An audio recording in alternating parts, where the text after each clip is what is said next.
अस्सलामुअलैकुम नाजरीन, प्रोग्राम खबर ये है और मैं हूं आपके साथ आपकी मेज़बान समीना पाशा। मेरे साथ मौजूद हैं लाहौर स्टूडियोज़ में सईद काजी साहब और इसके साथ साथ इस्लामाबाद स्टूडियोज़ में मेरे साथ मौजूद हैं रऊफ़ क्लासरा साहब। इन दोनों हज़रात से यकीनी तौर पर अहम जो मौजू हैं आज के, उन पर बात करेंगे। और मौजू के बारे में आपको बताना मैं समझती हूँ कि बिल्कुल ऐसा ही है कि जैसे सूरज को चिराग दिखाना है, इसलिए क्योंकि ये दो ऐसे मामलात हैं जो हम काफ़ी बार डिस्कस कर चुके हैं, न सिर्फ इस प्रोग्राम में बल्कि दीगर प्रोग्राम्स में भी ये डिस्कस होते रहते हैं, खबरों की भी जीनत बने रहते हैं। कराची के हालात आज से कशीदा नहीं है, कई सालों से कशीदा है, लेकिन खास तौर पर जो कराची का मखसूस इलाका लियारी है, वहां पर जो गैंग वॉर कई सालों से जारी थी, उसका बार बार ट्रेलर हम देखते ही रहते हैं। 3 रोज अभी हालिया दिनों में ये जारी रही है जंग एक दफा फिर से, और इसमें बहुत से अफराद मारे भी गए हैं, इसके साथ साथ महसूर होकर रह गए हैं जो लियारी के मकीन है। अब ये भी सुना जा रहा है कि वहां पर एक ग्रैंड ऑपरेशन की तैयारियां की जा रही हैं। क्या कराची वालों को अमन कभी नसीब होगा? वहां पर ऑपरेशंस तो जारी हैं, तर्जुमान रेंजर्स भी ये कहते हैं कि वहां पर अब सिर्फ शरीफ लोग ही रहेंगे, जराइम पेशा अफराद का लियारी में कोई काम नहीं है। क्या ऐसा वाकई मुमकिन हो पाएगा या नहीं, इस पर आज खास तौर पर बात करेंगे। और इसके साथ साथ रुख करेंगे बलोचिस्तान का भी। इसके वजीर आला डॉक्टर अब्दुल मालिक बलोच का ये कहना है कि वो एतराफ़ करते हैं कि लापता अफराद की बाजियाबी के सिलसिले में वो कुछ भी नहीं कर सके हैं, लेकिन इसके साथ साथ उन्होंने ये जरूर कहा है कि बलोचिस्तान में ऐसा नहीं है कि कहीं भी हुकूमत की रिट नहीं है, बल्कि सिर्फ कुछ इलाके ऐसे हैं जहां पर हुकूमत को मुश्किलात का सामना है। तो बलोचिस्तान के हालात किस तरफ जा रहे हैं? लापता अफराद का मसला जो पिछली हुकूमत से चला आ रहा है, क्या वो कभी हल हो पाएगा या नहीं?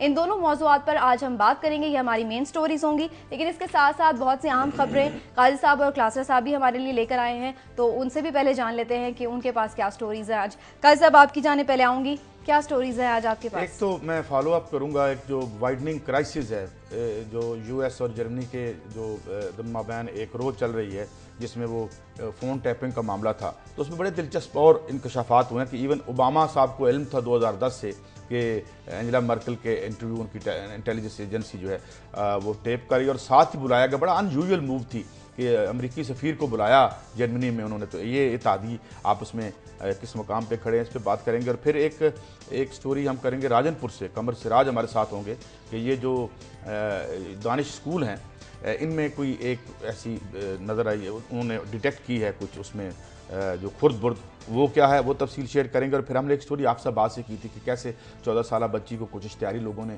अगवा कर लिया था, तो उसका फॉलो अप है, क्योंकि हमारी मेहरबानी हमारी एडमिनिस्ट्रेशन की कि हमारी बात सुन के कम से कम उस बच्ची को जुल्म से निजात दिलाने के लिए वो चल तो पड़े हैं, कहाँ तक पहुँचे हैं ये बात करेंगे। ठीक है, क्लासर साहब आपको भी खुशामदीद कहते हैं प्रोग्राम में। आपके पास आज क्या अहम स्टोरीज हैं?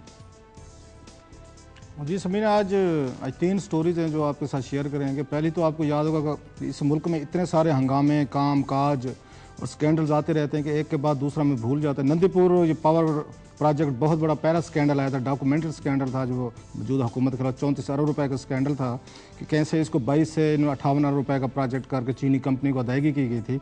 अब उसमें कुछ नए इंकशाफात सामने आए हैं और ये कोशिशें की जा रही हैं कि इस स्कैंडल को हम मुकम्मल तौर पर इसको दफन कर दिया जाए। तो वो बताएंगे कि क्या कोशिशें की जा रही हैं और कैसे इसको डंप करने की पूरी बड़ी खामोशी से तैयारी मुकम्मल है और पाकिस्तानी कौम अभी इसको भूलने के लिए तैयार है। तो ये आपके साथ हम ये डिटेल शेयर करेंगे। एक और स्टोरी है, यूटिलिटी स्टोर कॉरपोरेशन ने अपने मुलाजमीन के 15 करोड़ रुपए जो उनके पेंशन और ग्रेजुएटी के उठा के उन्होंने कैसे एक ऐसी जगह पे इन्वेस्टमेंट की है जो डूब गई है, तो 15 करोड़ रुपए वो भी खू खाते गए, वो आपको डिटेल बताएंगे। और तीसरी जो स्टोरी है, सेनेट का इजलास हो रहा है यहाँ पे, तो उसमें एक और अब बहुत बड़ी अहम करारदाद है जो पीपल्स पार्टी लेके आ रही, मोशन कहना चाहिए, तहरीक है जो सेनेटर फरहतुल्लाह बाबर ने पेश की है कि वो जो उन्होंने आज जजेस की तकर्री की जो पावर्स दी थी यहाँ पे अदालती कमीशन को दी थी, पार्लिमानी कमीशन को दी थी, तो वो जमातें जिन्होंने ये कानून बनाया था कि अपॉइंटमेंट ऑफ जजेस कैसे होगी, वो खुद अब गैर मुतमिन है। क्यों गैर मुतमिन है? पीपल्स पार्टी को ये 3 साल बाद क्यों ख्याल आ रहा है कि उन्होंने जो पावर्स दी थी ये जजेस की अपॉइंटमेंट की, मुख्तलिफ इंस्टीट्यूशन की, वो पावर्स ठीक नहीं थी, उनमें रिव्यू की ज़रूरत है। तो वो भी बताएंगे कि आज के सेनेट के इजलास में आज इस पर क्या गुफ्तगू होने वाली है। ठीक है, क्लासर साहब आप हमारे साथ ही रहिएगा, लेकिन इन अहम स्टोरीज के बारे में आपसे ज़रूर जानेंगे। पहले मेन स्टोरीज के हवाले से बात करते हैं और इसके लिए मैं आपकी इजाज़त से पहले सईद काजी साहब से बात करूंगी। साहब, लियारी में गैंग वॉर कोई नई बात नहीं है, हम बहुत अरसे से देखते आ रहे हैं, लेकिन अभी रेंजर्स और पुलिस टारगेटेड ऑपरेशन भी कर रही है, इससे क्या कोई फ़र्क पड़ेगा?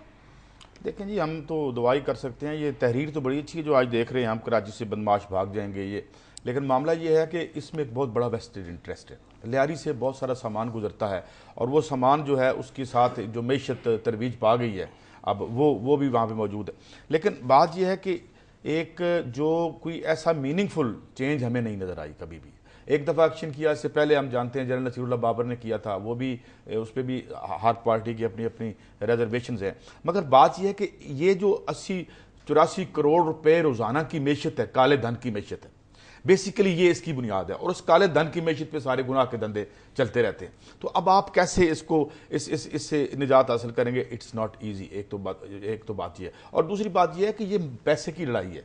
इवन हम जो ये भी कहते हैं ना जी कि ये तालिबान है और ये पता नहीं कोई बैठ के जी कोई जहाद हो रहा है, ये कोई फतह करने जा रहे हैं, वो भाई माल फतह करने जा रहे हैं सारे।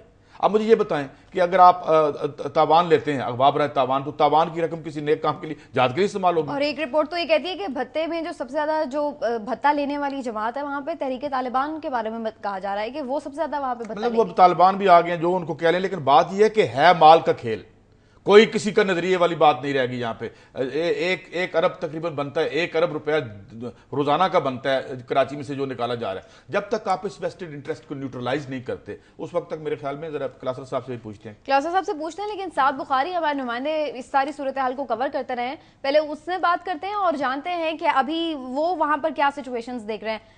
साद बुखारी, आप अगर मुझे सुन सकते हैं तो बताइएगा कि 3 दिन तो हमने देखा है कि यहाँ पर घुमसान का रन पड़ा रहा है और लोग बिल्कुल महसूर होकर रह गए, खाने पीने की चीजें तक खत्म हो गई थी लोगों के पास।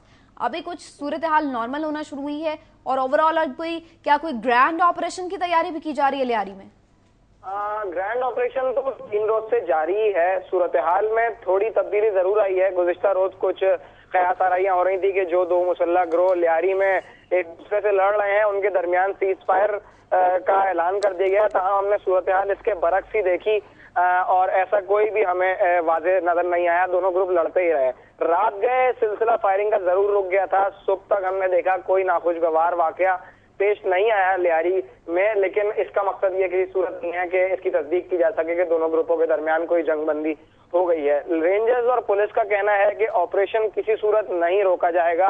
ग्रैंड ऑपरेशन को, इस ओवरऑल को ग्रैंड ऑपरेशन करार दिया जा रहा है। ताहाल नफरी मौजूद है, लेकिन क्राइटेरिया कुछ ऐसा है कि एक इलाके को क्लियर किया जाता है, उसके बाद रेंजर्स और पुलिस अगले इलाके की जानिब बढ़ती है। मखसूस मकामात पर टारगेटेड छापे मारे जा रहे हैं। अब सुबह 9 बजे करीब रेंजर्स की जानिब से ग्रैंड रिकवरीज भी मीडिया के सामने पेश की जाएंगी। यही आपसे जानना चाहेंगे कि जो एक ग्रैंड जो यहाँ पर ऑपरेशन जारी है उसमें गैंग वॉर के कुछ अहम मुल्जिमान, मतलूब मुल्जिमान भी पकड़े गए, क्योंकि अगर सिर्फ वो छापे मारे जा रहे हैं उससे तो कुछ बनेगा नहीं, कि जो लोग हैं जराइम पेशा अफराद हैं वो पकड़े गए हैं या नहीं? जी बिल्कुल। अब तक जो गिरफ्तारियां सामने आई हैं, जो मीडिया के सामने पेश की गई हैं, उनमें 3 अहम मुल्जिमान हैं, जिनमें छोटा जेंगो जो गैंग वॉर का अहम रुकन है, इसके साथ साथ कामरान लाशारी और गैंग वॉर के मरकजी मुल्जिम फैसल पठान के भाई को गिरफ्तार किया गया है, जिसका दावा पुलिस और रेंजर्स ने किया है कि इन्हें गिरफ्तार कर लिया है। मजीद भी अहम कारिंदे हैं जिन्हें गिरफ्तार किया है, लेकिन उनके नाम जाहिर नहीं किए जा रहे हैं। मुमकिन तौर पर 9 बजे जो रेंजर्स की जानिब से रिकवरीज शो करने का कहा गया है, कुछ घंटों बाद वो अवाम के सामने पेश की जाएंगी, तो उसमें यही कहा जा रहा है कि कुछ मुल्जिमान को भी शायद पेश करेंगे। और जो रिकवरीज हुई है इसमें दस्ती बम, रॉकेट लॉन्चर्स और भारी मिकदार में 3 रोज के दौरान जितना असला बरामद हुआ है वो सब मीडिया के सामने पेश किया जाएगा। रेंजर्स का मौके भी है कि खाली ये 3 नहीं, दीगर अहम कारिंदे भी हैं जिनको गिरफ्तार किया, लेकिन फिलहाल इस बात से आगाह नहीं कर सकते क्योंकि उनसे तफ्तीश कर रहे हैं और उन्हीं की निशानदेही पर दीगर मकामात पर छापे मार के इनका मजीद साथियों की गिरफ्तारी की जाएगी। लेकिन फिलहाल ऑपरेशन जो है उसको ये कह सकते हैं कि पहली दफा शायद मुखलिसाना तौर पर एक मरतबा फिर दाखिल हुआ है। आपको कुछ होता हुआ यहाँ पर दिखाई दे रहा है कि इस दफा सीरियस कार्रवाई हो रही है। बहुत शुक्रिया साद बुखारी, आपसे इस बारे में अपडेट्स हम लेते रहेंगे। तो साद बुखारी हमारे नुमाइंदे जो कि सारी सूरत हाल को कवर करते रहे, उनका ये कहना है कि कुछ अहम मुल्जिमान भी गिरफ्तार हुए हैं और लग रहा है कि वाकई कोई सीरियस कार्रवाई हो रही है। इस बारे में आके हम बात करेंगे रऊफ क्लासर साहब से भी और उनसे भी जानेंगे कि क्या उन्हें भी यही लग रहा है कि कोई सीरियस कार्रवाई हो रही है, इसका कोई इफेक्ट होगा या नहीं। लेकिन एक छोटे से ब्रेक के बाद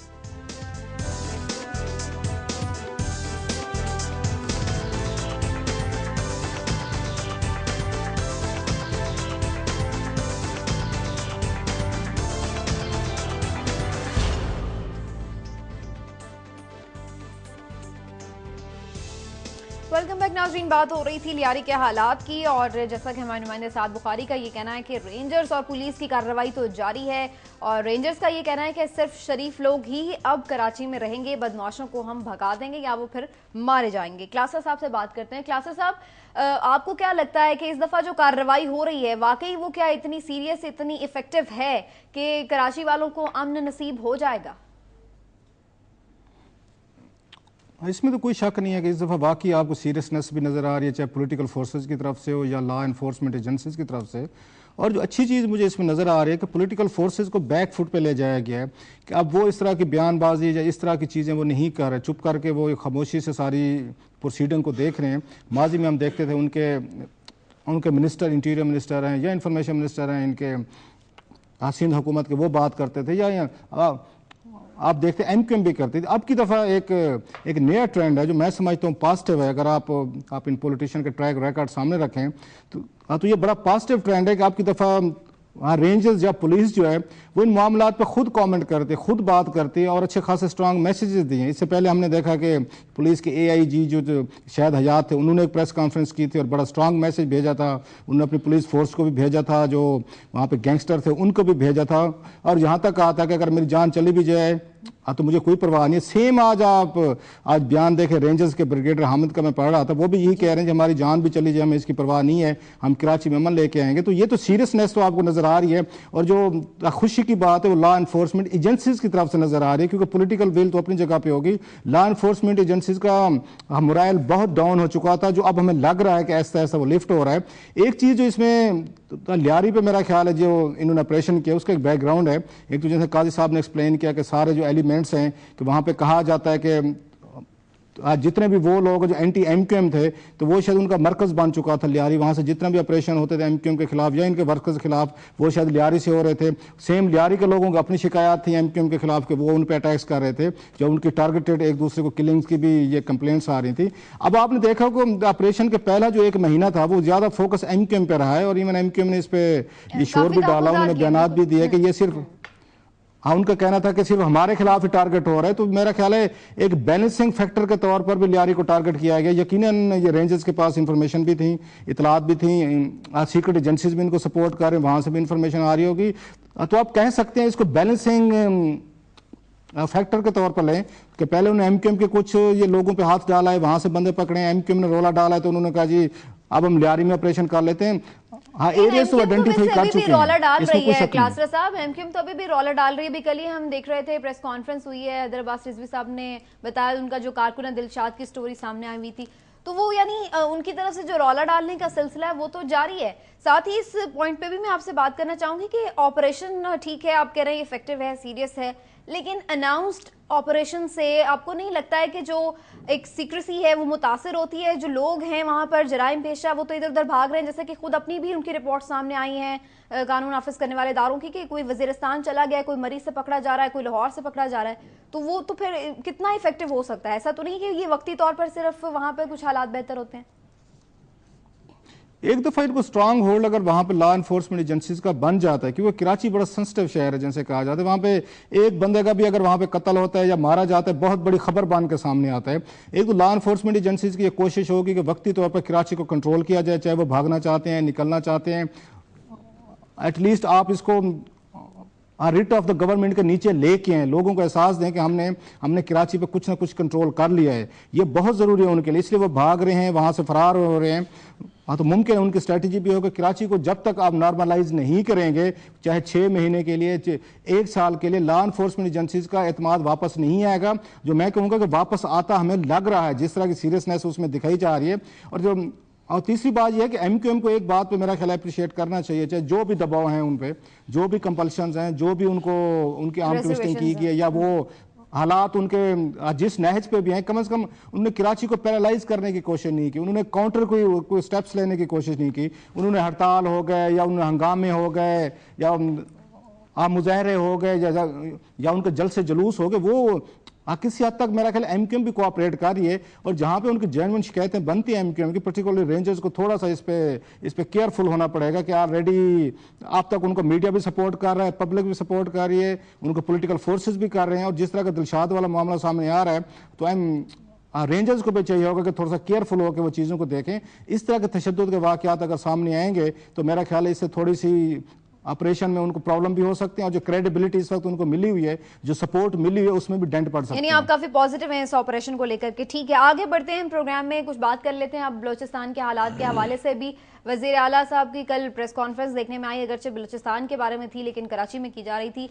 बहरहाल उनका ये कहना था कि जो लापता अफराद की बाजियाबी है उसके सिलसिले में वो अपनी नाकामी का एतराफ़ करते हैं। ये मसला आज का नहीं है, बहुत सालों से चल रहा है और सुप्रीम कोर्ट ने भी इस मामले पर, जैसा कि आप लोग जानते ही हैं, कि काफ़ी एक्शन लिया है। काजी साहब से बात करते हैं। काजी साहब, बार बार सुप्रीम कोर्ट ने हमने देखा है कि अब तो कानून नाफिज करने वाले इदारों को सीधा सीधा निशाना पर लिया, उनसे कहा है कि भाई आपने करना है तो करें, नहीं करना नहीं। दूसरी जानब जो पॉलिटिकल हम एक देख रहे थे कि चेंज आएगा, उसके बाद शायद कुछ चीज़ें बेहतर हों, लेकिन वो चीज़ें जो उम्मीदें थीं वज़ीर आला साहब से या फिर जो ओवरऑल जो गवर्नमेंट वहाँ पर फॉर्म की है उससे, वो शायद पूरी नहीं हुई। देखिए, आप मीर जो चेंज ऑफ फेसेस है, आप निज़ाम नहीं बदलते, शक्लें बदलते रहते हैं। तो अभी आप अगर गौर करें, मैं उनकी रिपोर्ट पढ़ रहा था, एक तो उन्होंने खुद बरमला एतराफ़ किया कि 31 अजला में शदीद गुर्बत है, 4 से 5 अरब रुपया उनको चाहिए वहाँ पे जो वारान में जो ज़लज़ला आया था, और इसके अलावा और भी बहुत से मसाइल की तरफ। अगर 31 अजला में शदीद गुर्बत है तो फिर ये क्यों है, और वो फिर वहाँ क्या कर रहे हैं खुद चीफ मिनिस्टर साहब?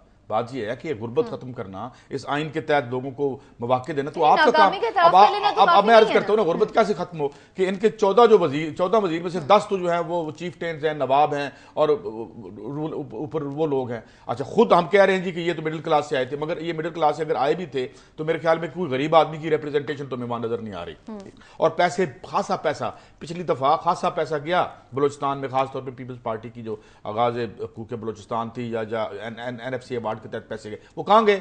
वो लोगों ने खा पी लिए। और वो अब ये है कि क्या एक मजाक लगता है 4, 5 या 50 अरब रुपए जो ये कह रहे हैं कि एक मिनरल की वेल्थ पे एक तैरता हुआ जो एक खिता है हमारा, और वो 40-50 अरब के लिए कभी कहते हैं हमें वफाक पैसे दे या कभी हमें बाहर से भीख दें। बात यह है कि इस सिस्टम के तहत, इवन कराची के हवाले से भी आप बात कर रहे थे, जब तक आप अंडरलाइंग काजेज रिमूव नहीं करते, इटियोलॉजी बीमारी की दूर नहीं करते, वजह जो बीमारी की है वो आप दूर नहीं करते, मतलब आपने जड़ से निकालेंगे, तो कैसे उखाड़ेंगे? बात यह है कि ये जो लोग जो हैं जिनको रिप्रेजेंट अब मालिक साहब भी करते हैं, ये तो 65-70 सालों से वहां पर यही हुकूमत कर रहे हैं ना।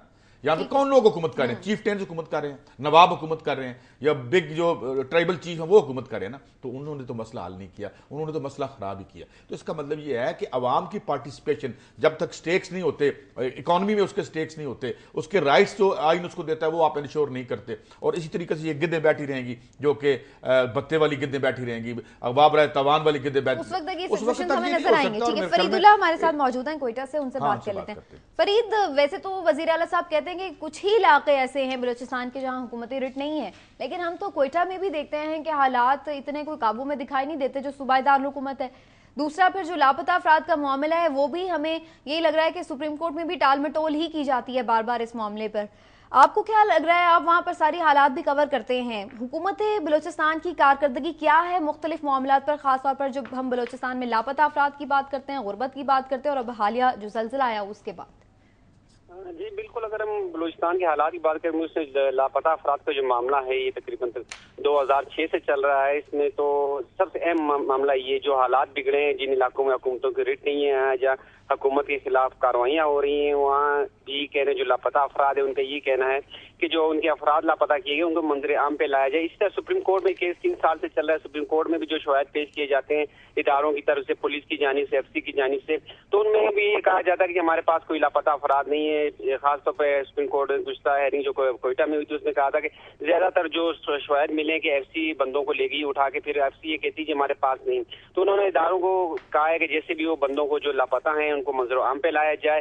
तो इसके तो सबसे बड़ी वजह यही बलूचिस्तान में बदअमनी की। अगर हुकूमती रिट की बात करें, वाकई से बलूचिस्तान में बहुत सारे ऐसे इलाके हैं जहाँ हुकूमती रिट नहीं है। कोयटा शहर की आप देख लें, आए रोज धमाके और टारगेट किलिंग, अगवा बराए तावान और जैसे वाकयात हो रहे हैं, जिसमें हर शहरी अपने आप को गैर महफूज तस्वुर कर रहा है। इसके अलावा हम देखें बहुत सारे और मामले, बलूचिस्तान की गुर्बत अपनी जगह है, बेरोजगारी का मामला अपनी जगह है, जो जल्जले आए हैं, अब देखें कि अवारान का जल्जला ये दरपेश है, बहुत बड़ा मसला है। इनकी रिलीफ का आप देखें 2008 में जो बलूचिस्तान में जियारत में जो जल्जला आया था, कल उसको 5 साल पूरे आने वाले हैं, लेकिन आज तक वहाँ पक्के मकानात नहीं बने।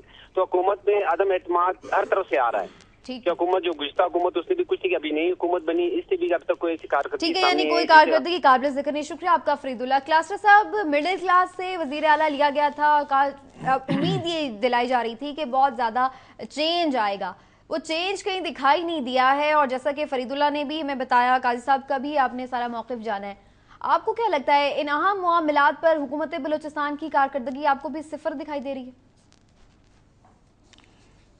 ये तो आपने सुन लिया कि हम कहें कि इन्होंने वहाँ पे दूध की नहरें बहा दी हैं, फिर भी कि हमारी बात तो लोग नहीं मानेंगे, नहीं सुनेंगे। अभी फरीदुल्लाह का खुद आपने उनकी बातें सुने, क्वेटा में बैठे हुए, हमसे बेहतर जानते हैं वहाँ की सिचुएशन, उनका लोगों से इंट्रैक्शन भी रहता होगा कि लोग खुद इन पे एक तरह का या उनको कोई डिफरेंस नज़र नहीं आ रहा।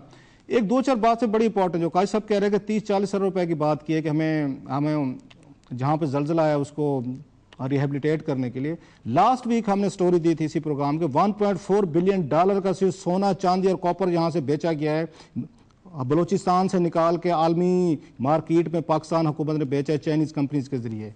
$1.4 बिलियन, जरा इमेजिन करें कितने ये आपके तकरीबन आप ये कह सकते 150 अरब रुपए से ज्यादा बनता है। 150 अरब रुपए का वहां से सोना कॉपर निकाला गया बलूचिस्तान से चाइनीज कंपनी के जरिए, वो जो सैंडक प्रोजेक्ट है उसके जरिए मार्केट किया गया, बेच के हमने आपस में पैसे बांट बूट लिए हैं। और इसकी फॉर्मेशन बड़ी इंटरेस्टिंग है कि इसमें से 100% अगर वहां से जो उसमें प्रॉफिट हो रहा है या सेल हो रही है, उसमें 50% के करीब आज चाइनीज कंपनी लेती है पैसे, उसमें से 40% जो है वो हुकूमत पाकिस्तान लेती है, 2% सिर्फ उसको मिलता है बलूचिस्तान को। जरा आप इमेजिन करें, हम जिसका यहाँ पे बैठे रोना रो रहे हैं और बैठे बातें कर रहे हैं कि बलूचिस्तान डेवलप नहीं हो सका, आप उसका इस्तेसाल की हालत देखें। ये आपका नहीं है, ये आपके 70 से चल रहा है ये काम, ये भुट्टो साहब के दौर से चल रहा है। इसको 95 में ऑपरेटिव होना था, 2002 के बाद ये जो फिगर मैंने आपको $1.4 बिलियन के दिए, ये 2002 से लेके 2012 तक के मैं दे रहा हूं कि आपने $1.5 अरब का सोना कॉपर निकाला, बेच दिया और बलूचिस्तान को उसमें से 2% दे रहे हैं। आज उनका वजीर आला बैठा भीख मांग रहा है बेचारा कि मुझे कोई पैसे दे दें।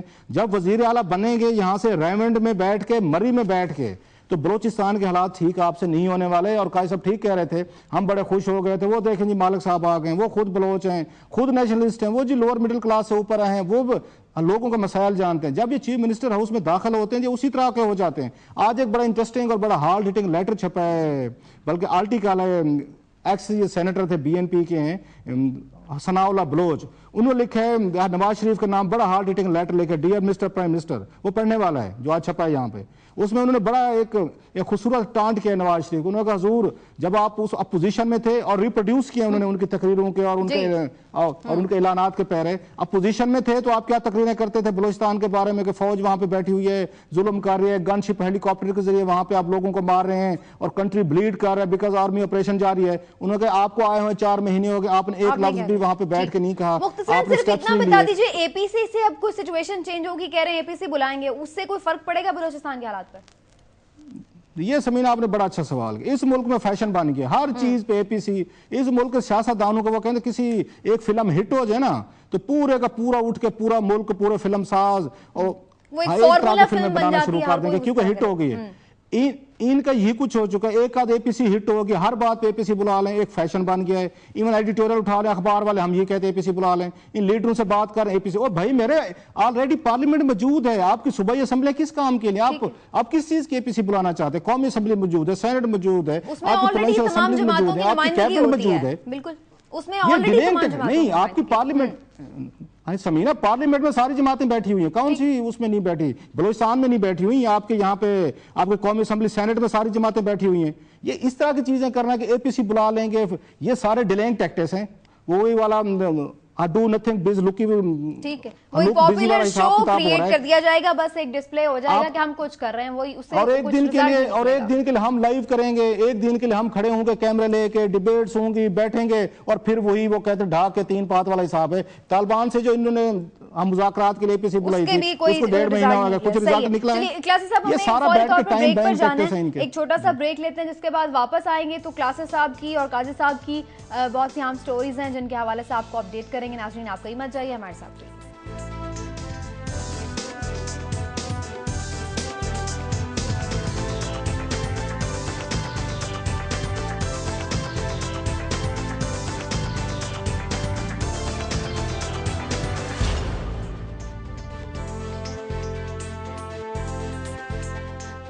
वेलकम बैक नाजरीन। तो ब्रेक पर जाने से पहले जो हमारी आम स्टोरीज थी उन पर हमने बात की। बहुत सी आम स्टोरीज अभी हमारे पास बाकी हैं। सईद काजी साहब हमारे साथ मौजूद हैं और उनके पास एक बहुत ही आम स्टोरी है राजनपुर से।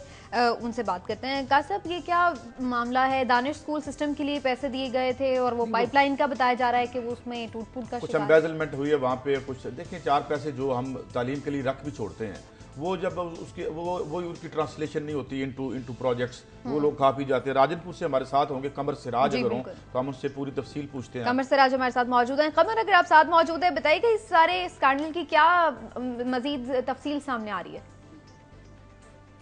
समीना, ऐसा है कि इस पूरे प्रोजेक्ट के लिए 730 मिलियन रखे गए थे, जिसमें से 257 मिलियन जो थे वो NLC के लिए थे और तकरीबन 473 मिलियन जो थे वो सदाकत बिल्डर्स हैं उनको दिए गए तमाम प्रोजेक्ट के लिए। जो NLC था उसके पास सिर्फ वाइस कैंपस था, उसने कंप्लीट कर वो चला गया।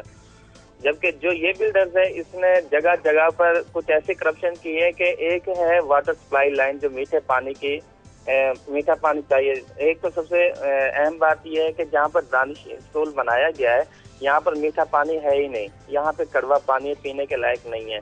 और ये इंडस हाईवे रोड से तकरीबन 5 फुट नीचे बनाई गई है ताकि सैलाब आए तो इसको जमीनबुद कर दें। दूसरा ये है कि जो पाइपलाइन मीठे पानी की इन्होंने खींची है, कोटला अंदरून एक इलाका है उसकी नहर से, जो दानिश स्कूल से तकरीबन 12 से 13 किलोमीटर के फासले पर है। अच्छा, इस एरिया के अंदर अगर देखा जाए तो सिर्फ 1 से 2 किलोमीटर अगर पीछे चला जाया जाए तो वहाँ पर मीठा पानी और इससे भी ज्यादा मीठा पानी जहाँ से ये इन्होंने लिया है मौजूद है, लेकिन उन्होंने वहाँ से नहीं लिया और लंबी पाइपलाइन की। अच्छा, इस पाइपलाइन के अंदर इन्होंने एक PVC पाइप इस्तेमाल किया जो इंतहाई नाकिस है और जगह जगह से टूट रहा है। और इन्होंने जहाँ जहाँ वाल किए वो बिल्कुल नाकिस मटेरियल की वजह से वो भी खत्म हो गए। और जहाँ पर इन्होंने जिस नहर पर जाके इन्होंने जगह ली और जहाँ पर इन्होंने टरबाइन लगाना था वहाँ अभी तक कोई टरबाइन नहीं लगाया, कोई बिजली का सिस्टम नहीं किया। और ये 8 करोड़ 70 लाख रुपए का प्रोजेक्ट है जो अच्छा, ये भी बताया जा रहा है कि 8 करोड़ रुपए ठेकेदार को दे भी दिए गए हैं, लेकिन काम तो जो आप बता रहे हैं वो तो बहुत ही नाकिस और बिल्कुल नामुकम्मल है। जी जी। दूसरा मैं एक और ये बताता चलूं, ये तो 8 करोड़ दे दिए गए, इसके अलावा 47 करोड़ 30 लाख में से तकरीबन 37 करोड़ 50 लाख रुपए भी दे दिए गए उसको, यानी पूरी रकम का 3 हिस्से से ज्यादा उसको अदायगी कर दी गई है। और नेस पार्क ने बार बार इस बिल्डर्स को नोटिस किए। लास्ट नोटिस तो उनका 24 अगस्त को ये आया उनके पास कि आप इसको जो आपने अपनी रकम ले रखी है उसको तो पूरा कर दें कम अज कम। पीछे ये भी बताइए कमर, इसके पीछे क्या कोई सियासी पुष्ट पनाही है? सियासी पुष्ट बनाए के अलावा इसमें एस्टेब्लिश है, उसमें सार ब्यूरोक्रेसी चल रही है, क्योंकि यहाँ पे जो डीसी और राजनपुर हैं ये उनके चहीते हैं ये बिल्डर। और इसके अंदर डीएमओ है, वो डीएमओ पूरा डीसीओ बना हुआ है यहाँ पे, यासीन आवान, उसने पूरा तहस में इस मामले को किया हुआ है। उससे ये सदाकत बिल्डर सिर्फ दानिश स्कूल को नहीं उठाया हुआ है, इसने शहर की जो सड़कों के प्रोजेक्ट है, जो भी पैकेजेस है, सारे उसी ने वो उठाए हुए। ये इतना चाहिए है कि इसके आगे किसी की कोई नहीं चलती। अब मैं नहीं चल रही। शुक्रिया आपका कमर सिराज का। सब आप ही की स्टोरी में बचाऊंगी, आप इस पे कमेंट्स मैं ये कह रहा हूँ कि जो आप जिस तरह से कहानी बयान कर रहे हैं और हमें नजर भी आ रहा है कि एक तो प्रोजेक्ट खास इस तरह डिज़ाइन किया जाता है ताकि इसमें से ज़्यादा प्रॉफिट निकाला जाए। और अगर 4 पैसे हम रख भी देते हैं कोई तालीम के लिए, बच्चों के लिए, जो कि बहुत इनएडिक्वेट है। हमारे यहाँ तालीम का मामला यह है कि 3 करोड़ बच्चे जो हैं वो बाहर बैठे हुए हैं हमारे, और जो बाकी ड्रॉप आउट्स हैं वो डाल लें तो एक तालीमी एमरजेंसी जैसी सूरत बनती है। कमेंट ले और नवाजनों का जो चहीतों और वो कहते हैं ना लाडलों को नवाजने का सिलसिला वो रुकता ही नहीं है कहीं। जिसको जितना मौका मिल जाए वो अपना फायदा निकालता है। क्लासेस साहब आपकी चैनल में आऊंगी, अगर आप इस स्टोरी पे कमेंट करना चाहें तो जरूर कीजिएगा। लेकिन साथ ही साथ मैं जो बड़ी इंटरेस्टेड हूँ इस बात में कि सियासतदानों ने खुद ही एक तरीकाकार वजह किया है जजेस की तैनाती के लिए, और फिर खुद ही अब उन्हें एहसास हो रहा है कि ये कुछ गलत कर बैठे हैं हम। ये क्या कहानी है, इस पर भी बात कीजिएगा। आज समीना यहाँ पे सेनेट का इजलास हो रहा है, तो उसमें एक बड़ी इंटरेस्टिंग किस्म की मोशन आज के एजेंडे पे मौजूद है, जो मेरे सामने पेपर मौजूद हैं। उसमें फ़रूख्तुल्ला बाबर जो है वो आम सेनेटर नहीं है, वो ये प्रेसिडेंट साबिक प्रेसिडेंट जरदारी साहब के स्पोक्स पर्सन भी रहे हैं। उन्होंने एक मोशन मूव की है जो कि अप्रूव की गई है, और आज उस पर अगर उनको टाइम मिला, मौका मिला और उनके एजेंडे तक पहुँचे तो वो ये कहते हैं कि ये जो हमारा सेनेट है इस बात पे बहस करे कि ये जो हमने जजेस की तकरीरी का एक तरीकाकार अपनाया था, इस पर बातचीत होनी चाहिए, बहस होनी चाहिए। ये वन लाइनर उनकी मोशन है जो आज हाउस में पेश हो रही है। तो इंटरेस्टिंग चीज़ ये है कि इससे बात साबित हो गई कि पीपल्स पार्टी इस पे इरिटेट है कि जो इन्होंने जुडिशल कमीशन बनाया था, जिसके तहत यहाँ पे इन्होंने आके तैनाती करनी थी चीफ जस्टिस ऑफ पाकिस्तान, जो है जुडिशल कमीशन को हेड करते हैं, उसमें प्रोविंशियल चीफ जस्टिस बैठते हैं, लॉ मिनिस्टर्स बैठते हैं, फेडरल और प्रोविंशियल अटॉर्नी जनरल बैठते हैं, उसका वकला के नुमाइंदे होते हैं वो बैठते हैं। तो वो जो प्रोसेस है, इसके बाद एक पार्लियामेंट यहाँ पे कमेटी बनती है जिसमें दोनों हाउसेस के नुमाइंदे हैं वो बैठते हैं, और जुडिशल कमीशन की तरफ से जाने वाले जितने भी जजेस की नामजदगी की वो सिफारिशात हैं वो उनको एग्जामिन करते हैं और फिर सदर और वजीर आजम को अप्रूवल और नोटिफिकेशन के लिए भेजी जाती है। अब ये महसूस करना शुरू हो गए ये जो सियासतदान है कि जो हमने यहाँ पे बनाई थी कमेटी बनाई थी, पार्लियामेंट्री कमेटी बनाई थी जो ओवरसी करेगी जुडिशल कमीशन को, वो शायद वो होकर रहेगी, टूथलेस होकर रहेगी, उसकी कोई पावर्स नहीं रहेगी। क्योंकि पिछले कुछ अरसे से ये देखने में आया कि जो सिफारिशा जुडिशल कमीशन भेजता है, तो अगर वो ना भी चाहें, अगर वहाँ पे पार्लियामेंट्री कमेटी जो बैठी हुई है जुडिशल कमीशन को ओवरसी करने के लिए, तो वो कहते हैं कि हमारी पावर्स को बिल्डोज करके वो सारे नोटिफिकेशन जो है जजेस के अपॉइंटमेंट को अपनी मर्जी के करा रहे हैं। ये टग ऑफ वार ये माजी में सामने आई थी और हमने देखा कि कुछ सिफारिशात जो नहीं मानी थी वहाँ पे कमेटी ने, पार्लियामेंट्री कमेटी ने, लेकिन इवन देन भी उन्हें कहा गया था कि आप इन पे अमल दरामद करें। अच्छा, कुछ ये जजेस थे जिनको नहीं लगाना चाहते, उनको मुस्तकिल नहीं करना चाहती थी पीपल्स पार्टी हुकूमत, उस पर भी उनको कहा गया कि आपको हर सूरत करने चाहिए। सो एक नई आप कह सकते हैं महाजर है कि यहाँ पे कैफियत पैदा होने वाली है। लेकिन इसको चेंज करने के लिए तो फिर से आईनी तरमीम चाहिए होगी क्लासेस साहब, तो उसके लिए क्या बाकी जमातें भी पीपल्स पार्टी के साथ ऑन बोर्ड होंगी आपके ख्याल से? एक तो सेनेट में तो इनको अक्सरियत है, पीपल्स पार्टी और जिनका अलाइज है, एमक्यूएम है, एएनपी है या दूसरी जमातें, वहाँ तो सेनेट में तो अगर चाहें तो ये अपनी ये रेजोल्यूशन अप्रूव करवा सकते हैं। असल मसला इनको कौमी असम्बली में हो सकता है, लेकिन हमने देखा पिछले कुछ अर्से में नवाज शरीफ साहब की जो उनकी पार्टी है वो भी इस बात पर ऐसा ऐसा कैल होती जा रही है कि इसको रिव्यू करने की जरूरत है। ये 3 साल पहले ये आके तरामीम लाई गई थी और ये अपने आप को एक तरह का कार्नर समझते हैं, बिल्डोज समझते हैं। देखना ये है कि आज सेनेट में अगर इस पे ये एजेंडे पे गुफ्तगू होती है तो सेनेटर्स क्या तकरीरें करते हैं, क्या वो ये जुडिशल कमीशन को अटैक करते हैं जो चीफ जस्टिस ऑफ पाकिस्तान जिसको हेड करते हैं और वही इतराजात लगाते हैं जो हमारे साथ वो शेयर करते रहते हैं, या कोई डिप्लोमेटिक किस्म की पॉलिटिकल गुफ्तगू की जाती है। आज इसका जो पूरा ड्रॉप सीन है वो सेनेट की प्रोसीडिंग के बाद ही कुछ बताया जा सकता है कि इनके जहन में क्या है, पीपल्स पार्टी क्या चाहती है अदालतों के साथ, क्योंकि जरदारी साहब पे भी केसेस खुल गए हैं। इसके बाद वज़ीर आज़म यूसुफ रज़ा गिलानी साहब, ये राजा परवेज अशरफ साहब, ये दूसरे एक्स प्राइम मिनिस्टर हैं, उन पे केसेस। पीपल्स पार्टी के 70% से ज्यादा जो टॉप लीडरशिप है उस पे तो केसेस हैं। इसलिए वो चाहेंगे कि अदालत के साथ एक टफ एटीट्यूड रखा जाए और उसका पहला मुजाहरा हमें सेनेट में नजर आ सकता है। चलिए ठीक है क्लासेस साहब, आपकी एक और अहम स्टोरी है नंदीपुर पावर प्रोजेक्ट, उसके ऊपर भी हम बात करेंगे, लेकिन एक छोटा सा ब्रेक लेते हैं नाज़रीन, जिसके बाद वापस आएंगे तो फिर उसके बाद एक तो नंदीपुर पावर प्रोजेक्ट के हवाले से क्या डेवलपमेंट है उस पर बात करेंगे और साथ ही साथ हाफिजाबाद में एक स्टोरी के हवाले से इसी प्रोग्राम में बताया गया था जिसपे कुछ नोटिस भी लिया गया है, उसका फॉलोअप भी लेंगे। हमारे साथ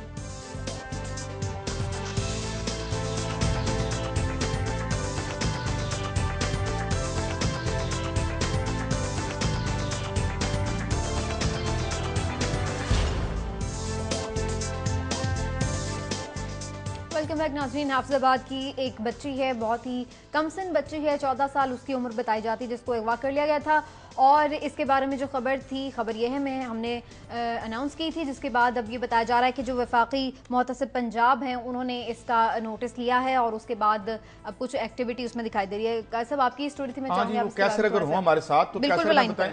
हाँ कैसर बताइएगा क्या डेवलपमेंट है, कोई थोड़ी बहुत बात आगे बढ़ी? गाइजा सूबाई मौसम पंजाब जावेद महमूद जो हैं उन्होंने हमारे प्रोग्राम को देखने के बाद इस खबर पर नोटिस लिया और आरपीओ गुजरांवाला साद अख्तर हैं, डीपीओ हाफिजाबाद मोहम्मद जुबैर साहब हैं, उनको उन्होंने हुक्म जारी किया कि लड़की को फौरी तौर पर बाजियाब करवाएं और इश्तहारी मुजरम जो है उसे भी गिरफ्तार किया जाए।